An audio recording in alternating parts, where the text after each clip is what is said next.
guys, magandang tanghali. Today's video guys, Tayo mga idol. tayo ay kakain na.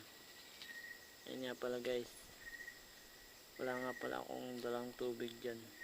At yun, naisip ko buko na lang, sabaw na lang ng buko yung aking gagamitin. Inumin ko pagkain. Ayun nga pala guys, ano lang, extra lang ako ng ano sa labas, sideline tawag doon, pangangawit guys. Sayang din wala kasing makuwang iba yung ano, yung may-ari ng Nyugan, walang iba makuwang magkakawit, kaya pinagbigyan natin guys. Ayan, tayo ay kakain ng tanghalian ngayon guys. Yun lang guys, maraming salamat.